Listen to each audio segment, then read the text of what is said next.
Qué bendición estar con ustedes otra vez. Gracias por acompañarme en otro mensaje más de estudio en el libro de Primera de Corintios.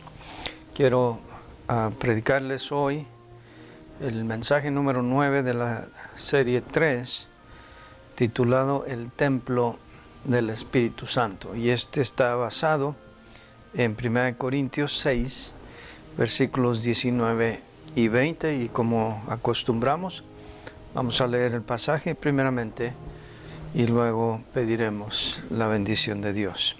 Dice así la palabra de Dios: ¿O ignoráis que vuestro cuerpo es templo del Espíritu Santo, el cual está en vosotros, el cual tenéis de Dios, y que no sois vuestros? Porque habéis sido comprados por precio. Glorificad pues a Dios en vuestro cuerpo y en vuestro espíritu, los cuales son de Dios. Vamos a Dios en oración.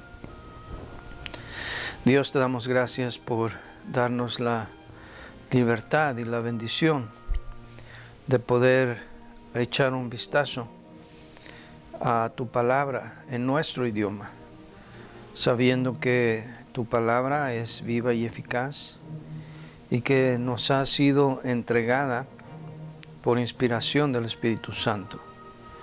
Y sabemos, Señor, que tu palabra es verdad, es alimento a nuestra alma, y en esta ocasión no queremos que sea la excepción en la que tú no nos hables a través de ella.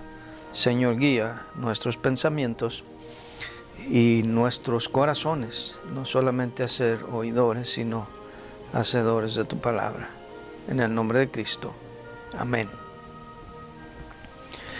Pablo ya estableció en un capítulo anterior que nuestro cuerpo, nosotros somos templo del Espíritu Santo. Allá en 1 Corintios capítulo 3, versículos 16 y 17, si me permiten, leo rápidamente. Si alguno destruyera el templo de Dios, Dios le destruirá a él, porque el templo de Dios, el cual sois vosotros, santo es. Permítanme leer desde el versículo 16. ¿No sabéis que sois templo de Dios y que el Espíritu de Dios mora en vosotros? Si alguno destruyera el templo de Dios, Dios le destruirá a él, porque el templo de Dios, el cual sois vosotros, santo es. Desde el versículo 9, Pablo, guiado por el Espíritu Santo, dijo que nosotros somos labranza y edificio de Dios.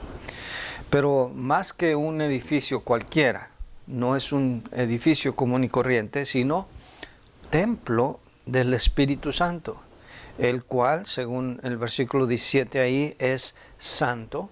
Los versículos 12 al 15 dice que debemos ver cómo edificamos este templo, porque el fundamento ya ha sido puesto, el cual es Jesucristo, pero nosotros tenemos que sobreedificar. Y que no debemos destruir este templo so pena de ser destruidos. Y repite también la idea de 1 Corintios 6 de que el Espíritu Santo mora en nosotros. En el capítulo 6, Pablo reitera este mismo concepto, esta gran verdad, pero ahora en el marco de la fornicación. Por lo tanto, la fornicación, aparte de lo que ya tratamos en este capítulo 6, y en referencia al capítulo 3 del que acabamos de mencionar, la fornicación sería entonces una de esas obras que destruye, no que edifica. Y la fornicación entonces atenta contra propiedad ajena. ¿Por qué? Porque dice la Biblia que no somos nuestros, no nos pertenecemos a nosotros mismos. Y esta acción de destrucción no es contra un edificio cualquiera, sino contra el templo de Dios. Y la palabra templo aquí, hermanos, viene del griego naos, que quiere decir morada santa. Se refiere al santuario, al tabernáculo. Ya hemos hecho referencia a la división entre el lugar santo y el lugar santísimo. Se refiere a ese lugar santísimo. Se refiere al templo de Jerusalén, construido primero por Salomón, luego por Herodes, etcétera, que después fue destruido por el emperador Tito. Pero ese lugar tan especial, tan sagrado, que representaba para los judíos el lugar donde ellos se iban a encontrar con Dios, en el lugar indicado, prescrito por Dios, donde Él quería ser adorado, es el mismo término, naos.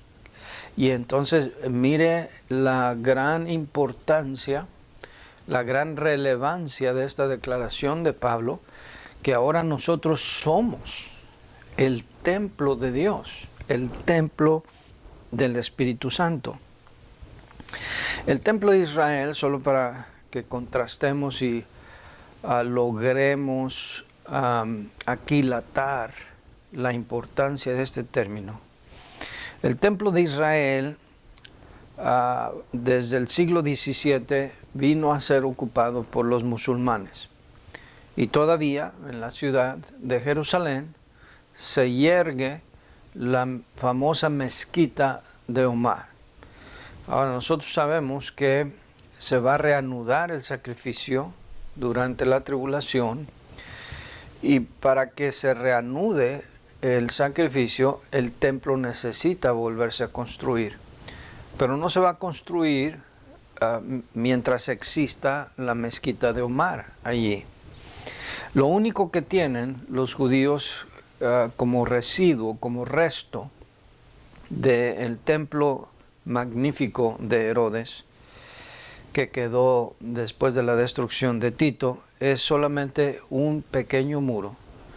Un pequeño muro, el famoso muro de los lamentos, en donde a los judíos se les ha permitido por ciertos tiempos, ciertas épocas, orar y hacer sus rezos allí. Todos hemos visto las imágenes de judíos ortodoxos haciendo sus plegarias, sus oraciones, insertando entre las rocas de ese muro sus oraciones, las peticiones de sus oraciones. Pero eso es lo único que queda. Imagínense cuando esto sea reconstruido. De hecho, cuando el templo fue reconstruido, el templo de Salomón, los que estuvieron ahí lloraban a gritos de emoción, porque no creían que sus ojos iban a ver esa restauración.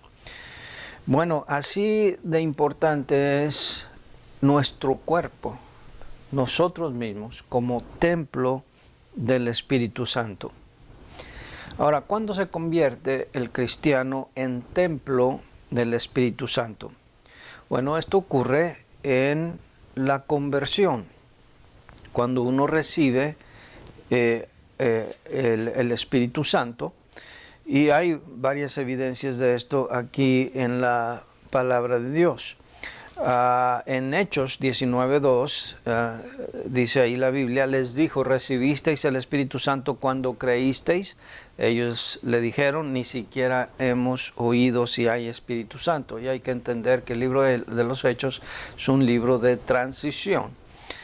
Pero ahora, en este tiempo de la gracia, la era de la iglesia, la era neotestamentaria, el momento que un creyente es salvo, acepta a Cristo, el Espíritu de Dios viene a morar en él y lo sella, como dice Efesios 1:13. En él también vosotros, habiendo oído la palabra de verdad, el evangelio de vuestra salvación, y habiendo creído en él, fuisteis sellados con el Espíritu Santo de la promesa. este Espíritu Santo fue prometido por el Señor Jesucristo en Juan 14:17. Dice, el Espíritu de verdad, el cual el mundo no puede recibir porque no le ve ni le conoce, pero vosotros le conocéis, porque mora con vosotros y estará en vosotros. Ahora, hay dos preposiciones ahí muy importantes que menciona este versículo. Dice, mora con vosotros, pero mire la palabra profética del Señor Jesucristo, pero estará en vosotros. Y la doctrina esta es muy fascinante y muy amplia, no la vamos a cubrir toda, pero sí, el Señor Jesucristo sopló a los discípulos y les dijo, recibid el Espíritu Santo, y luego cuando Él ascendió al cielo, les dijo a sus discípulos que no se fueran de Jerusalén porque iba a venir el Espíritu Santo sobre de ellos.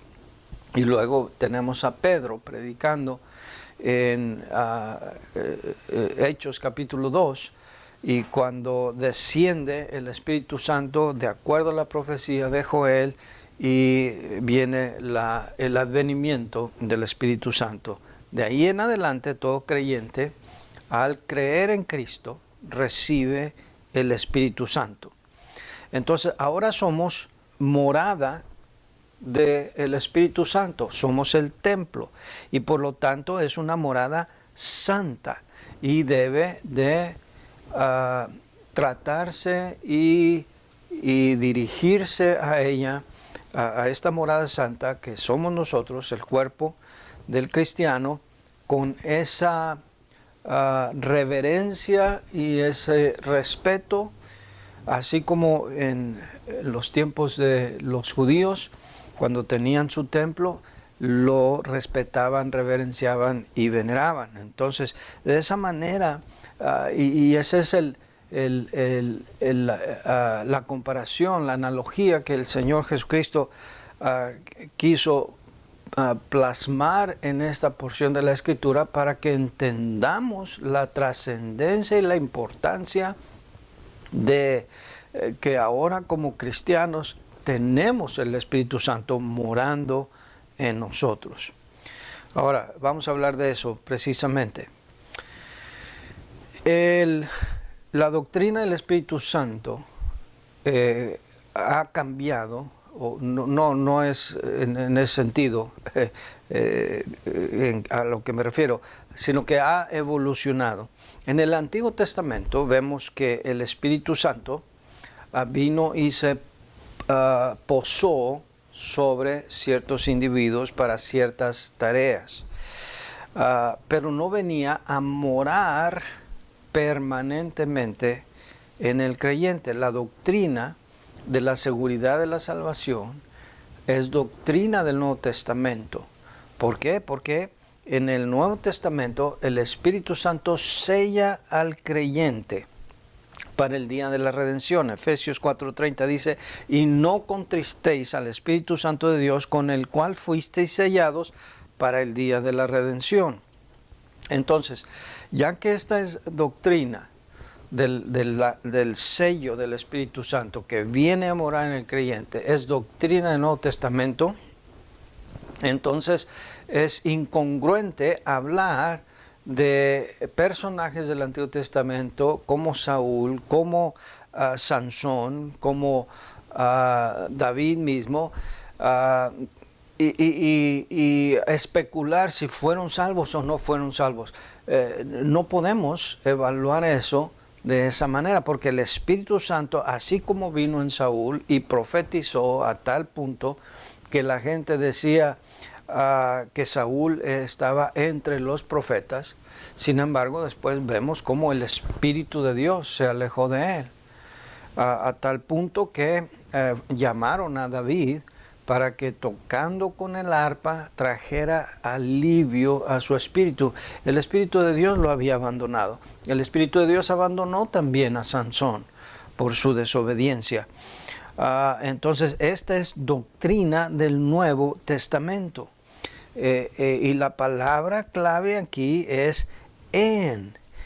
porque esta unión de venir a morar en el creyente, esto fue profetizado hasta el Señor Jesucristo, refiriéndose a los creyentes que creerían en el Evangelio predicado por los apóstoles. Mire lo que dice Juan 14:23. Respondió Jesús y le dijo: el que me ama, mi palabra guardará, y mi Padre le amará, y vendremos a él y haremos morada con él. Aquí es una clara referencia de la Trinidad viniendo a morar al creyente. Entonces, literalmente podemos decir con confianza y certeza que Dios mora en nosotros, el Espíritu Santo, Dios el Padre, y por supuesto la frase más común que usamos es de aceptar a Cristo, de tener a Cristo en el corazón. Pero en realidad es la Trinidad. Y la palabra clave es en vosotros, como dice el versículo 19.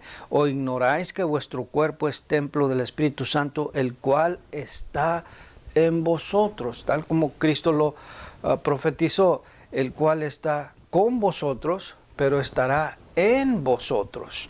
Entonces, en quiere decir morando en el interior, dentro de la misma persona. En el Antiguo Testamento había que ir a buscar la comunión con Dios, la adoración a Dios en lugares específicos, y eso era el templo. A veces le refiere como el Monte Santo, porque en los lugares altos es donde se erigían los altares para adoración, para sacrificio, y por eso leemos en el Salmo 24:3, ¿quién subirá al monte de Jehová y quién estará en su lugar santo? Y luego sigue diciendo el Salmo, el limpio de manos, el puro de corazón. O sea que en aquellos tiempos, el que quisiera, el que anhelara estar en el Monte Santo, en el lugar de adoración a Dios, primero tenía que tener una vida digna, una vida intachable, haber vivido de tal manera que se hiciera merecedor de estar en la presencia de Dios. Qué diferente es ahora en el Nuevo Testamento, porque nosotros fuimos santificados, fuimos justificados, como ya estudiamos en el versículo 11, mas ya habéis sido lavados, ya habéis sido santificados, ya habéis sido justificados. Ahora podemos acercarnos a Dios no por nuestros propios méritos, porque fuimos santificados, fuimos lavados, fuimos justificados, y en los méritos del Señor Jesucristo ahora tenemos acceso directo a Dios y no tenemos que ir a un lugar de adoración especial, simbólico, donde solamente está allí Dios, como el Monte Santo o el Templo de Jerusalén. Ahora está en nosotros. Y necesitamos despertar a esta realidad. Decía el antiguo predicador Bob Jones, fundador de la universidad que lleva su nombre, dijo, todo terreno es sagrado para el cristiano, haciendo referencia de que cuando Moisés se le apareció la zarza ardiendo y Dios hablando con él, se quitó las sandalias por orden del Señor, porque el terreno donde pisaba era un terreno santo. Entonces, en referencia a eso, dice el predicador Bob Jones, para el cristiano en ese tiempo todo terreno es santo. Y así debe de ser, y no puede ser de otra manera, porque el templo somos nosotros. A donde quiera que vayamos, allí está Dios con nosotros. Y si los cristianos meditáramos y calculáramos y sopesáramos más esta verdad, tendríamos más temor y temblor en pecar contra nuestro Dios. El problema es que lo tomamos tan a la ligera y no le damos la importancia debida. A Moody se le preguntó en una ocasión o mejor dicho, Moody, preguntando a su audiencia en una ocasión cómo podía sacarse el aire dentro de un vaso, tratando de ilustrar Efesios 4:30 de ser llenos del Espíritu Santo. Hubo muchas opiniones diciendo, no, pues hay que succionar el aire del vaso. Y él dijo, no es posible, porque al crear un vacío, el vaso se va a destruir. Entonces tenía una jarra de agua, llenó el vaso con el agua y dijo, se ha sacado todo el aire de este vaso. Y este es un gran ejemplo, sencillo, pero muy ilustrativo, de la razón por la que nosotros no somos llenos del Espíritu Santo. Algunos, y especialmente ciertas religiones, enseñan y predican de que tienes que santificarte tú, tienes que limpiarte tú, tienes que vivir una vida santa para hacerte merecedor delante de Dios, siendo que Cristo Jesús es el que hizo el sacrificio. Pero lo que sí necesitamos hacer es dejar que el Espíritu Santo nos llene de tal manera que no hay lugar para otra cosa.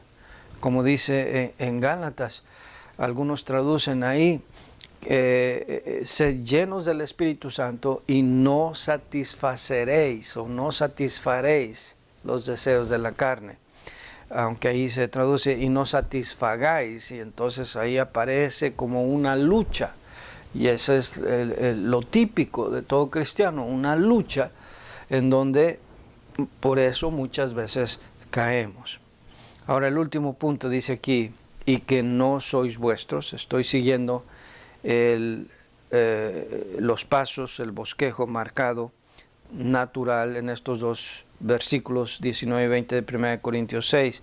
Vuelvo a leer, dice, o ignoráis que vuestro cuerpo es templo del Espíritu Santo. Ese fue el punto número 1. El cual está en vosotros, el cual tenéis de Dios, y que no sois vuestros. Entonces este es el último punto.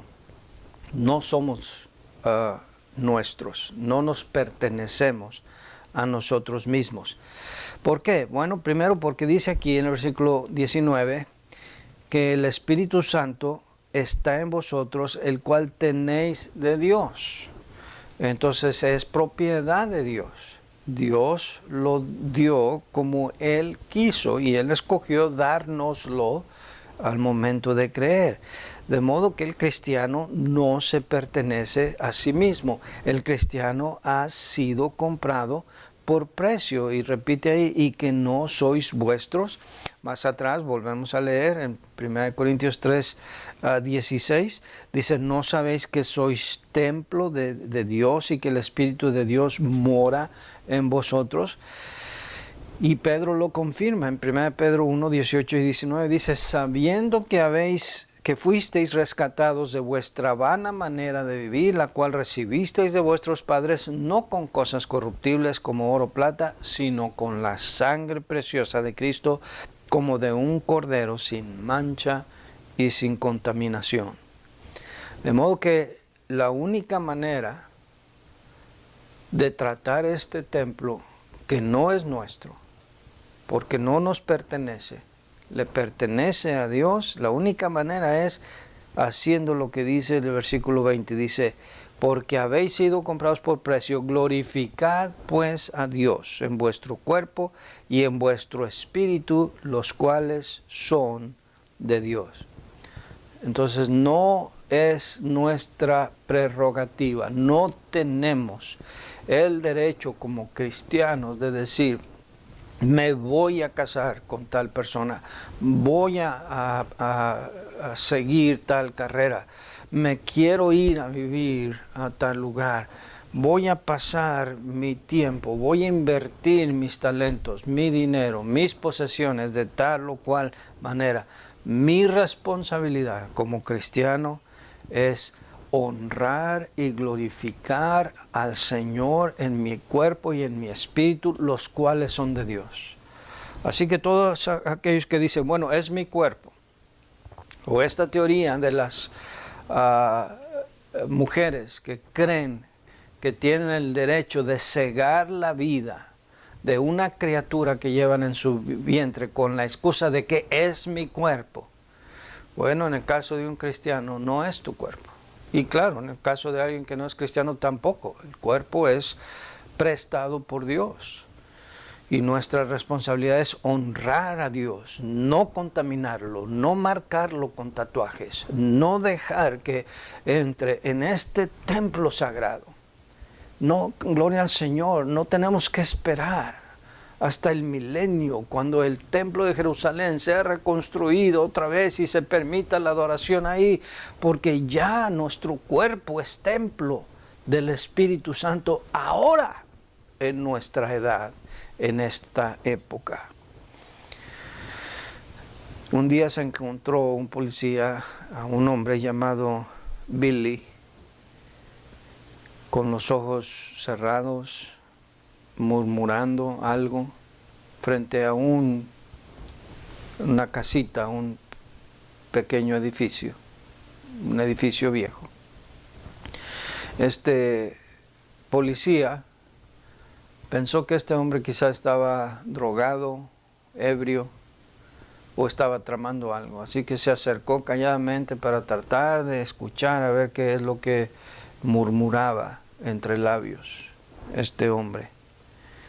Lo tocó al hombro, lo interrumpió y le dijo, ¿está todo bien?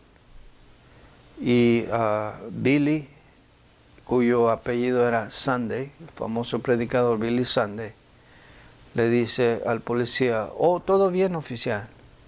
Lo que pasa es que siempre que paso por aquí, me tomo el tiempo para adorar a Dios, orar a Él y darle gracias porque fue en este edificio que yo fui salvo y que tuve mi encuentro con Él. Nunca paso frente a este edificio sin tomarme un tiempo para agradecerle a Dios que un día Él me salvó. Ese era el lugar sagrado para Billy Sunday. Y hermanos, de esa manera, todo nuestro terreno, como dice Bob Jones, todas las áreas de nuestra vida, no debemos compartimentalizar. Esto es mío, esto es de Dios, esto es de la iglesia, esto es de la familia, porque todo lo que somos y todo lo que tenemos, espíritu, alma y cuerpo, le pertenecen a Él y lo debemos glorificar en Él, como dice la palabra de Dios. Oremos. Señor, ayúdanos a honrarte en nuestro cuerpo y en nuestro espíritu, porque ellos son tuyos, ellos te pertenecen a ti.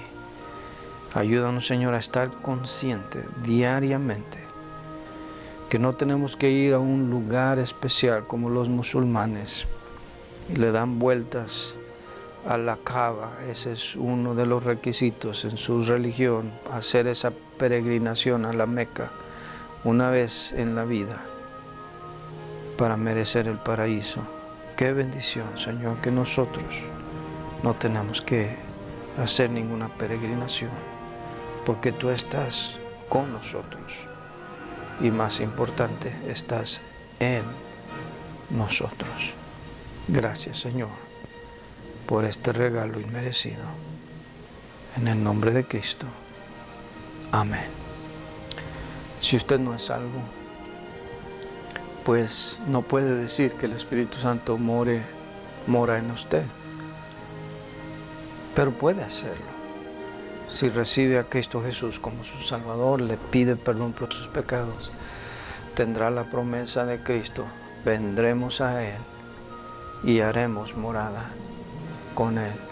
Acéptelo. Si necesita ayuda espiritual, contáctese con nosotros. Con mucho gusto le ayudaremos. Y si tú ya eres salvo, si usted ya es salvo o salva, honremos al Señor con nuestro espíritu y con nuestro cuerpo, los cuales son de Dios. Dios le bendiga.